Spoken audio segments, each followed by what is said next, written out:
Please help support the channel by visiting our Amazon store, affiliate link below.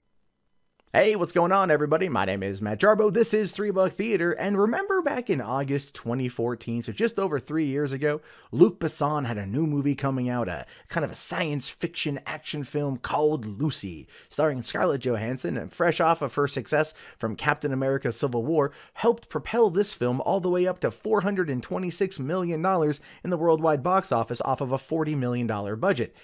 It was a success. It was a smashing success.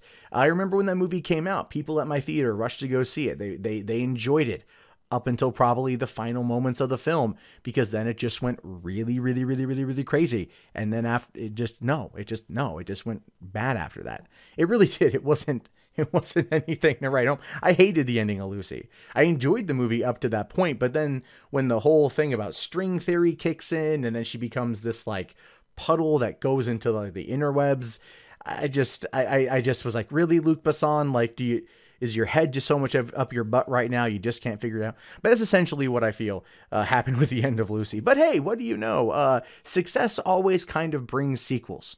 And that would be Lucy 2 has already been written by Luc Besson himself.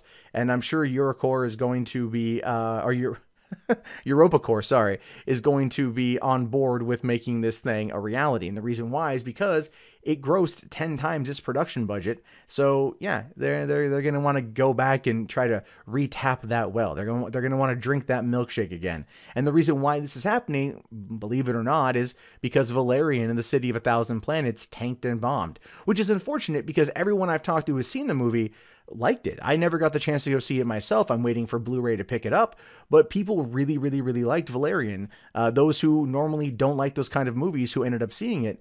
And it's just one of those things where this was not the right summer to release it. They should have waited, not mid-July, not the tail end of the summer box office season, but release it during an off month. Like, well, September, for example, has seen one of the highest grossing months ever in movies, mostly due to It, Kingsman, as well as The New American Made. They've all done very well, better than some of their summer movie counterparts. And so that just goes to show you that people are watching movies at different times a year, and also gigantic over-the-top CG spectacles aren't always going to have the impact that they used to. Even though Valerian looked intricate as hell, I think it's going to be like The Fifth Element and find home on Blu-ray and become more of a cult following that way. And I've already heard, and I don't know how true this is, but I've already heard a sequel to Valerian is already being written. And this has a lot to do with the fact that, well, EuropaCorp, they have a very interesting financing model where even though it was $185 million that they spent on the production of Valerian, they've already pretty much recouped all their cash.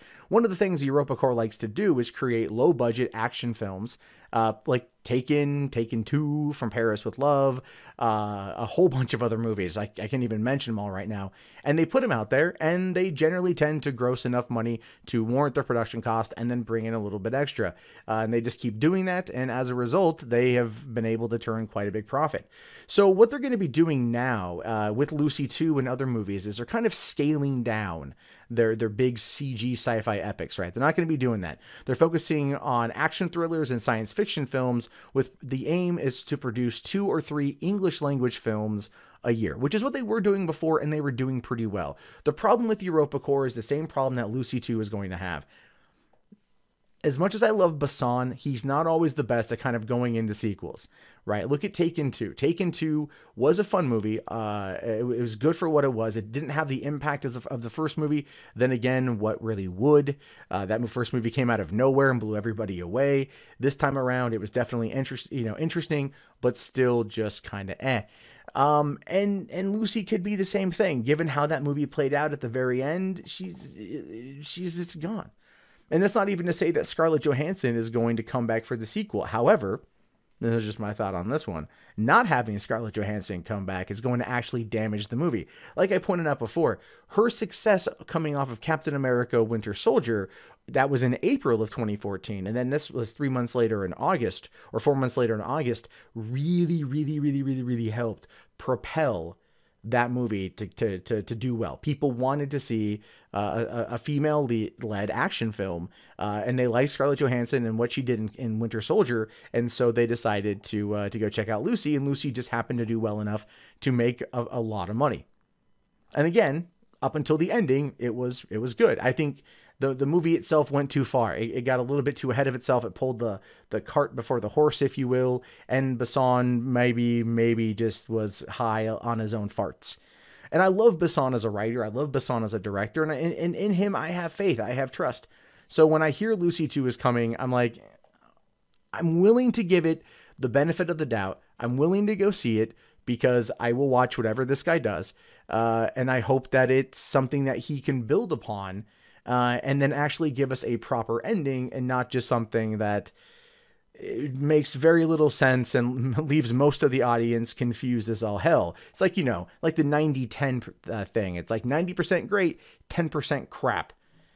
I mean, that does kind of describe a fair amount of Besson films anyway, but when you have a person who's made like The Professional and The Fifth Element, sorry, Leon for the purists out there, and The Fifth Element, I give this dude the benefit of the doubt. Even The Family, I really loved. So I'm on board. I just don't want to be disappointed, and I just feel a storyline like this, it feels to me like more of a cash grab than anything else.